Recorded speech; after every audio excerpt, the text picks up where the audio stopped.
This is Mr. PC again.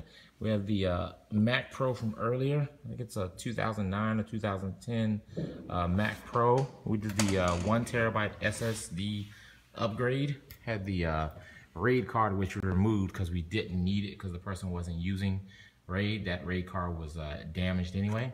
So we just wanted to give an idea of the, show you the speed increase. So we're in the latest OS X 10. It should be about 10.5, I think. 10.10.5. So I'm going to go ahead and shut it down just so we can see how you get the speed boost. And then once it's down, we'll see it up. I think I just did an update on this one. Normally it shuts down in about a second or so. So let's go ahead and start this back up.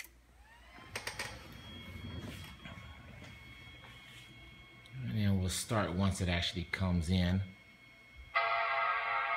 Hear the chime, you'll see the logo, and then it should be a progress bar. Okay, and normally before you put a hard drive in, it's about, or SSD in, it's about a 35-40 second boot minimum. But as you can see, it booted in about probably 5-6 seconds. Whenever you go here to run applications or anything, everything just starts up pretty much instantaneously. It's very quick. You don't have to wait for anything to start up. Pretty much you start it, you click on it, and it runs. Okay, so this is a Mac Pro with just 8 gigs of memory in it.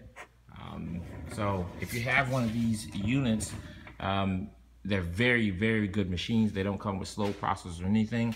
But if you want to give it a lease on life, a new lease on life, you can replace the SSD or the regular hard drive with an SSD. You can go as big as you want. This customer wanted a 1 terabyte drive.